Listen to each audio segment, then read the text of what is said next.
Ek sit hier in my kombuis, want ons maak kos hierso en ons eet baie keer hier. Nou, ek het nog nooit in my lewe honger gaan slaap nie. Ek weet nie van jou nie. Die kerk probeer baie mense help dat hulle nie honger gaan slaap nie. En ek dink God wil ook hê in die honger gaan slaap nie. Nou as al 'n ding is wat ons worry, of 'n ding wat ons doen is, ons al besluit al wat gaan ons vanmiddag eet, of wat gaan ons môre eet, wat gaan ons die week eet. Ek weet van mense wat hulle maaltye uitbeplan vir die week, wat seker baie goed is. Maar Jesus kom spesifiek en sê dat ons nie oor die dag van môre bekommerd moet wees nie.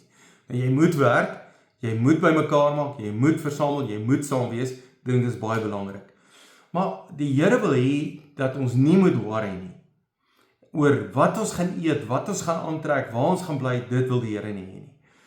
En hy is die een wat vir ons voorsien. Nou ek weet nie van jou nie, ek het al vir goed gebid en sê, Here, ek bid dat U vir ons sal voorsien. Finansieel sal help met skoolklere, help met skool, help met hierdie of help met daai, of die kar breek en ek moet ekstra betaal, Here help my asseblief. En dan voorsien die Here en die Here help. Maar die Here wil nie hê dat ons moet worry nie. Maar weet jy waar teen die Here ons waarsku? Kom ek lees dit vir jou in Markus 8 vers 14. Die disippels, hulle vaar oor weer na die ander kant toe. En Markus 8 vers 14, en die disippels het vergeet om brood te koop. En hulle het net een brood in die skuit gehad. Jesus waarsku hulle toe: wees baie versigtig vir die suurdeeg van die Fariseërs en Herodes. Hulle het toe onder mekaar geredeneer en hulle sê, dis omdat ons geen brood by ons het nie, en dan begin hulle daaroor gaan. Jesus sê vir hulle, wow, so 'n bietjie. Ek het nou vir 5000, net die manne is getel, 5000 kos gegee, 4000 op 'n ander geleentheid. Ek is in die boot, die een wat hierdie een brood kan vat en vir 12 mandjies kan oorbly, vir 1000 mense kos gee. Dis wie saam in jou boot is. Maar hy waarsku hulle, wees versigtig vir die suurdeeg. Nie enige suurdeeg nie, suurdeeg van die Fariseërs en Herodes. Waarvan praat Jesus? Hy sê, wees versigtig vir die invloed. En want onthou, suurdeeg, geloof is so suurdeeg. Dit beïnvloed jou hele lewe. Twyfel is so suurdeeg. Dit beïnvloed jou hele lewe. Dat wat jy ook al in jou inkry, beïnvloed jou hele lewe. Dan sê hy, wees versigtig vir die invloed van die Fariseërs. Die Fariseërs wat nie glo dat Jesus die seun van God is nie. Fariseërs wat wil teruggaan na wette toe. Ons moet wette hou. Ons moet die 10 gebooie hou en al hierdie wette hou. Dan sê hy, wees versigtig. Sê ek, jy moet nie die wette hou nie. Sê ek nie, jy moet luister vir die Heilige Gees.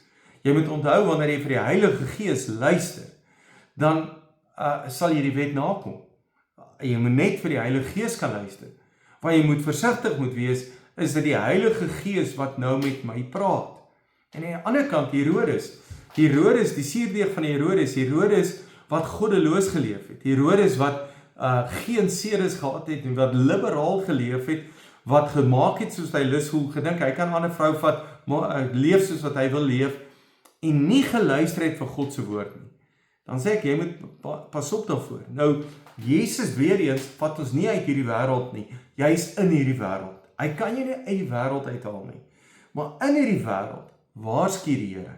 En dan waarsku hy deur wat se invloed in jou lewe kom. Nou dink 'n oomblik, wat se invloed is daar in jou lewe? Die mense met wie jy te doen het, beïnvloed jou. Nou, die persoon wat my die meeste kan beïnvloed is die naaste aan my. My vrou kan my beïnvloed. My kinders kan my beïnvloed. Mense naby my kan my beïnvloed. En wat snaaks is, skielik kan 'n nuusberig my beïnvloed. Skielik kan dit wat 'n joernalis sê my beïnvloed. Dan weet ek nie eens wat die waarheid is nie, dat my beïnvloed. Dan lyk dit vir my dat skielik kan iets groei hier binne in my hart. Onthou wat Jesus ook sê, ons hart is soos 'n land waar saad gegooi word, waar daar kan saad opkom hier binne in my hart, maar daar kan ook onkruid hier opkom in my hart. Dan sê die Here, pas op vir suurdeeg.